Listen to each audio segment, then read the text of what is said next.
Eh bien, salut tout le monde, c'est Chama et aujourd'hui on se retrouve pour une petite vidéo suivi d'élevage sur mes Camponotus barbaricus, donc premier suivi d'élevage pour cette espèce.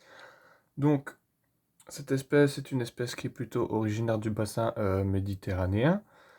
Euh, on la trouve autour de l'Espagne. On dit qu'on la trouve un peu au sud de la France, mais sur les recherches que j'ai effectuées, on n'en trouve pas trop au sud de la France, mais plus ouais, Espagne, tout ça. Donc présente du bassin méditerranéen. C'est une espèce assez grosse de Camponotus. La reine peut faire jusqu'à 1,8 cm selon des recherches sur internet. La mienne elle fait plus 1,6 cm, 1,7 cm. Ça dépend si elle tend bien les antennes ou pas. Donc c'est une espèce, d'après ce que j'ai pu observer moi, donc je l'ai depuis mi-février, donc ça va bientôt faire 2 mois, bientôt. Mais je ne l'ai pas, enfin, c'est une espèce qui se développe très lentement, comme la plupart des Camponotus sur leurs premières années. Donc là, on voit à l'écran, il y a deux larves. Il y a une grosse larve tenue par une ouvrière et une petite larve sous le cul de la reine. Donc cette espèce-là, Camponotus, donc, apprécie les liquides sucrés. Mais par contre, à ce petit stade de fondation-là, donc j'ai trois ouvrières. Il y en a une qui mène, qui monte la garde à l'entrée du tube. Je vous montrerai après. Là, pour l'instant, c'est posé. Je ne vais pas trop y toucher. Donc elle monte la garde, donc là il y a deux ouvrières, donc une qui s'occupe du couvain et une qui s'amuse à faire des allers-retours entre la reine et puis l'entrée du tube. Donc on la voit là derrière. Donc Camponotus apprécie les liquides sucrés, mais quand elles sont petites comme ça, donc le développement est très long, très long, très long. Là comme là il n'y a que deux larves pour trois ouvrières, ce qui n'est pas énorme, mais je pense que c'est du fait qu'ils sont très capricieuses sur les protéines. C'est-à-dire que je n'arrive pas à, comment dire, je leur donne des verres de farine, mais à bout de les verres de farine, j'essaie de donner des mouches à bout de les mouches. Il faudra peut-être que j'essaie des plus petites mouches, très très capricieuses en termes de protéines. Donc très compliqué à donner. Donc j'essaie de les mettre à l'envers du tube, et ils en veulent pas, ils les jettent directement. Bon, s'ils veulent pas, ils veulent pas. J'essaie de les nourrir du coup qu'avec du liquide sucré. Il faudrait que j'essaye de faire du liquide sucré protéiné. Peut-être que ça pourrait aider. Donc là, on voit la troisième ouvrière. On a vu la tête de la troisième ouvrière à l'entrée du tube. Donc voilà, seulement deux petites larves, donc je vais mettre le petit filtre bleu, voilà, comme ça on verra mieux les larves. On voit bien la larve là en dessous, bah du coup que l'ouvrière a devant elle, et on voit la larve qui est juste en dessous, le derrière de Madame la Reine. Donc voilà, c'est une espèce avec de très belles couleurs comme on peut voir, on le voit bien les couleurs avec, ça fait un beau contraste avec le bleu derrière. Un peu orangé, marron, noir, très belle, franchement j'adore, c'est très belle espèce les Camponotus barbaricus.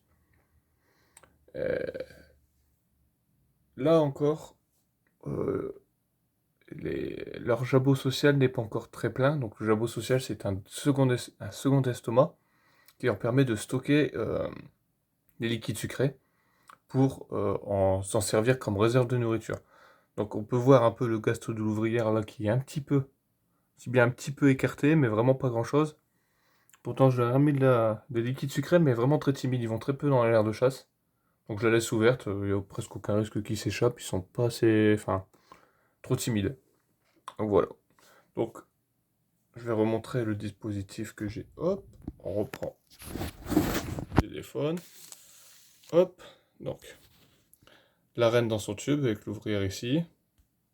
Donc hop, j'ai mis un bout de compresse pour pouvoir faire un bon diamètre. Donc il y en a une ouvrière là.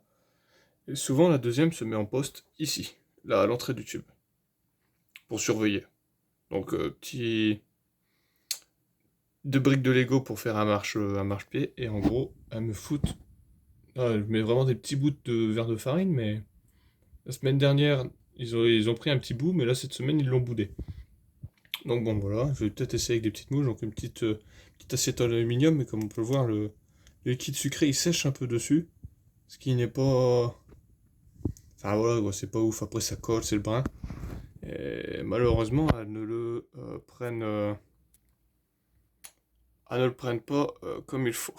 Enfin voilà, elles sont un peu timides, elles sortent pas vraiment dans l'air de chasse. Et quand il y en a une qui sort dans l'air de chasse, c'est celle qui surveille à l'entrée du tube. Donc voilà, donc là ça doit être là derrière la compresse. Il nous en manque une, mais je pense qu'elle est là. Donc voilà en gros ce que ça donne à peu près. Donc petit élastique pour éviter que le tube il roule, puis pour mettre un peu à hauteur. Ah voilà, elle est là madame. Peut-elle se mettre en poste de garde? Hop, elle avance, et normalement elle va s'arrêter là dans le coin. Et là elle va me faire mentir, elle va aller dans l'air de chasse. Souvent voilà, elle s'arrête là, puis elle reste là pendant 1 heure et demie. Elle bouge pas. Non ouais. Elle ira pas beaucoup plus loin, elle a fait sa petite toilette là. Non, elle est vraiment pas. Enfin, d'après ce que j'observe, ils sont vraiment pas. Enfin, ils sont très timides, quoi, pour l'instant. Après, comme je le dis, la Camponotus, c'est une fourmi qui se développe très lentement, donc faut attendre environ 2 ans avant que le développement commence vraiment à se faire bien. Donc là, si en fin d'année j'arrive à être à 10 ouvrières, ce sera nickel. Parce que, les premières larves, hein, celles-là, c'est des larves, les œufs, je les ai eus quand je les ai commandés. Ils avaient.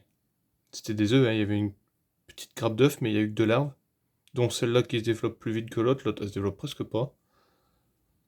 Mais bon, tant qu'ils se développent, c'est pas non plus un trop gros problème. Donc petite vidéo présentation du coup sur les nouvelles de l'espèce. Enfin les nouvelles. Oh bah elle a fait tomber l'alarme. Sur les nouvelles, sur la nouvelle espèce de mes colonies. Alors que dire sur les autres colonies, l'Asus flavus, des premières ouvrières sont nées pour cette année. L'Asus Niger commence à avoir les premières ouvrières et un très très beau couvain. Il y a un bon nombre de cocons. Je pense que d'ici la prochaine vidéo, j'aurai doublé ma petite fondation. Commencera à avoir pas mal d'ouvrières, peut-être 40, 50 dans ces eaux-là. Prochaine vidéo, c'est eux, c'est eux.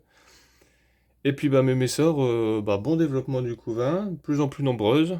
Et puis on attend les premiers majors toujours, hein. Ça, y a pas à dire. Bon, elle, par contre, les messeurs, les protéines, à mange, ça, y a pas de problème. Non, donc voilà, petite vidéo sur les petites Camponotus barbaricus. Et bien, c'est tout. Merci d'avoir regardé cette petite vidéo. Allez, hop, ici, vite fait parce qu'elle bouge plus. Voilà, elle se met là et elle bouge plus. Elle bouge plus. Jusqu'à ce que je touche à l'air de chasse, puis que voilà. Là, on peut peut-être voir un peu la jabot sociale dont je parlais. C'est une physiogastrie. Donc en gros, c'est le gastre. On voit un peu un trait blanc sur le gastre. Et en gros, il est écarté et on voit le liquide sucré à travers. Parce que la peau est plus fine. Je sais pas si on peut appeler ça une peau. Une membrane peut-être, je sais pas. Bon, sinon voilà.